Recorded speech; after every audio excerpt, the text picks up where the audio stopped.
వైద్యం ఇచ్చే ఆరోగ్యశ్రీని చంద్రబాబు గారు స్ట్రెచ్చర్ ఎక్కించారు. మెల్లగా ఆరోగ్యశ్రీని మొత్తానికే మూసేయడానికి, ఆరోగ్యశ్రీని కోమాలకు పంపించడానికి ప్రయత్నం చేస్తున్నట్టుగా కూటమి సర్కార్ చర్యలు కనిపిస్తున్నాయి.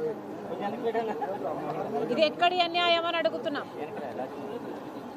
నిజానికి రాజశేఖర్ రెడ్డి గారికి అంత మంచి పేరు వచ్చింది అంటే దానికి కారణం ఆరోగ్యశ్రీ లాంటి పథకాలు.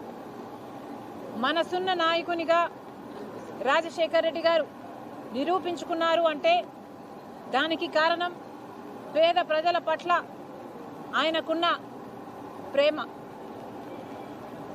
డాక్టర్గా, ఒక రాజకీయ నాయకుడిగా పాదయాత్ర చేసిన అప్పటి కాంగ్రెస్ పార్టీ అధ్యక్షుడిగా, రాష్ట్ర అధ్యక్షుడిగా రాజశేఖర్ రెడ్డి గారు పేదవాడికి ఆరోగ్యం విషయంలో భరోసా కలిగించాలి అన్న విషయం గమనించి రాజశేఖర్ రెడ్డి గారు ఆరోగ్యం కోసం, వైద్యం కోసం పేదవాడు ఆస్తులు అమ్ముకోకూడదు, అప్పులు పాలు కాకూడదు, పేదవాడికి కూడా మంచి వైద్యం అందాలి, ప్రైవేట్ ఆసుపత్రుల్లో, కార్పొరేట్ ఆసుపత్రులలో బెస్ట్ వైద్యం పేదవాడికి కూడా అందుబాటులో ఉండాలి అని తెచ్చిందే ఆరోగ్యశ్రీ పథకం.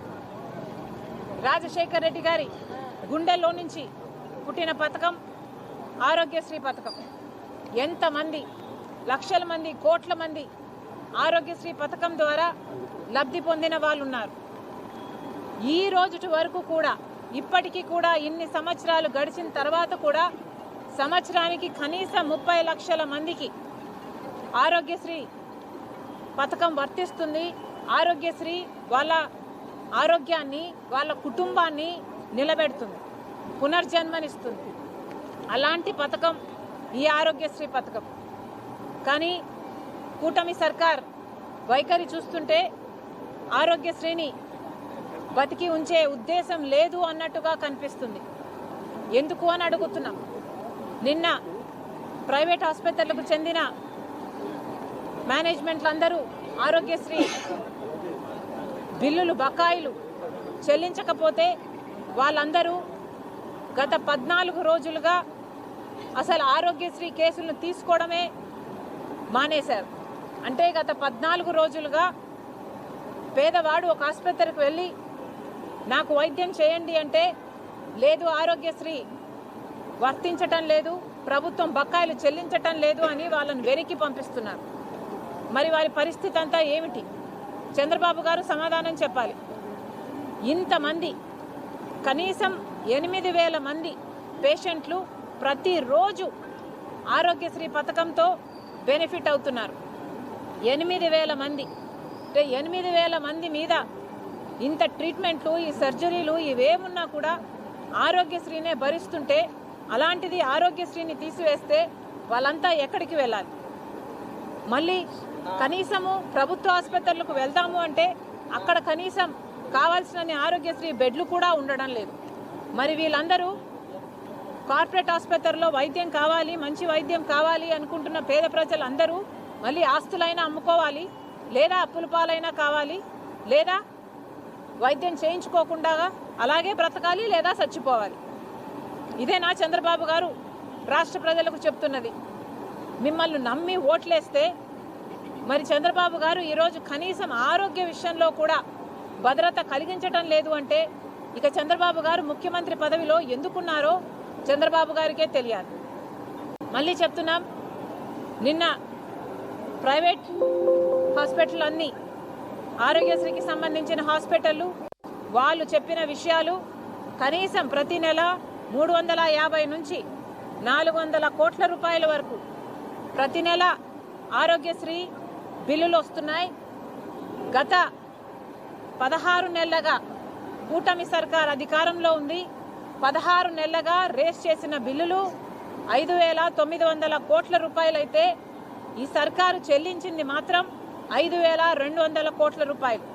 అంటే ఈ సర్కారు పెట్టిన బకాయిలు 700 కోట్ల రూపాయలు అయితే వైసీపీ అధికారంలోంచి దిగిపోయే నాటికి ఉన్న బకాయిలు 2,000 కోట్ల రూపాయలు.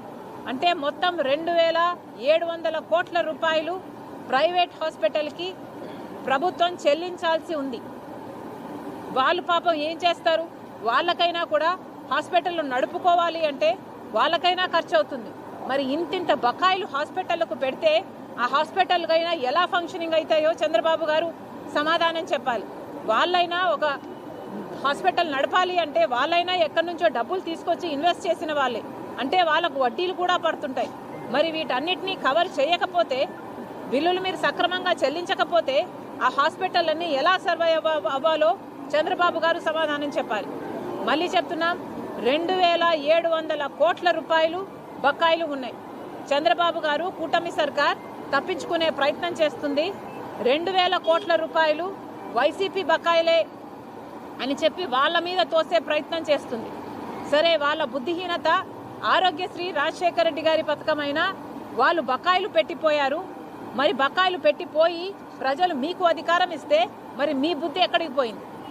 ప్రభుత్వంలో ఉన్నప్పుడు ఆ పాత బకాయిలు తీర్చాల్సిన బాధ్యత మీది కాదా? ఆరోగ్యశ్రీ అయినా ప్రజల ఆరోగ్యమైనా మీకు ముఖ్యం కాదా? కాంగ్రెస్ పార్టీ ప్రశ్నిస్తుంది. చంద్రబాబు గారు సమాధానం చెప్పాలి. వాళ్ళు డిమాండ్ చేసినట్టుగా 2,700 కోట్ల రూపాయలు బకాయిలు ఉన్నాయి. ఈ ప్రభుత్వం పెట్టిన బకాయిలు 700 కోట్ల రూపాయలు. ఆ 700 కోట్ల రూపాయలను వెంటనే విడుదల చేయాలి. మిగతా 2,000 కోట్ల రూపాయలు ఏదైతే వాళ్ళు హామీ అడుగుతున్నారో, ఒక బ్లూ ప్రింట్ అడుగుతున్నారో, వాళ్ళు ఏదైతే ఒక బాండ్ పేపర్ మీద మీరు ఎప్పుడెప్పుడు ఇస్తారు, క్లారిటీ ఇవ్వండి అని అడుగుతున్నారో, ప్రభుత్వం దాని మీద క్లారిటీ ఇవ్వాల్సిన అవసరం ఉంది. మళ్ళీ చెప్తున్నాం, ఆరోగ్యశ్రీ రాజశేఖర రెడ్డి గారి పథకం, ఆరోగ్యశ్రీ కాంగ్రెస్ పార్టీ పథకం. ఆరోగ్యశ్రీని కూనీ చేస్తాము అంటే, ఇలా స్ట్రెచ్చర్లో పడుకోబెడతాము అంటే కాంగ్రెస్ పార్టీ ఒప్పుకునే పరిస్థితే లేదు. నిరాహార దీక్షకైనా దిగుతాం, ఆమరణ నిరాహార దీక్షకైనా దిగుతాం తప్పితే ఆరోగ్యశ్రీని మాత్రం చనిపోనివ్వమని రాష్ట్ర ప్రజలకు కాంగ్రెస్ పార్టీ హామీ ఇస్తుంది. మళ్ళీ చెప్తున్నాం చంద్రబాబు గారికి, ఇది ఆరోగ్యశ్రీ అని పేరు పెడతారా, లేకపోతే ఎన్టీఆర్ వైద్య సేవ అని పెడతారా, లేక నారా వైద్య సేవ అని పెడతారా? మీరు పేరు ఏది పెట్టుకున్నా మాకు అబ్జెక్షన్ లేదు, కానీ ఆరోగ్యశ్రీ మాత్రం నడవాలి.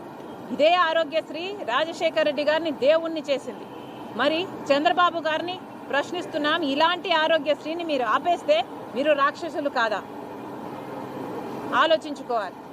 మళ్ళీ చెప్తున్నాం, ఆరోగ్యశ్రీని మళ్ళీ నడపండి, ఆరోగ్యశ్రీ బకాయిలన్నీ చెల్లించండి. ఇప్పటికే 14 రోజులు దాటిపోయింది.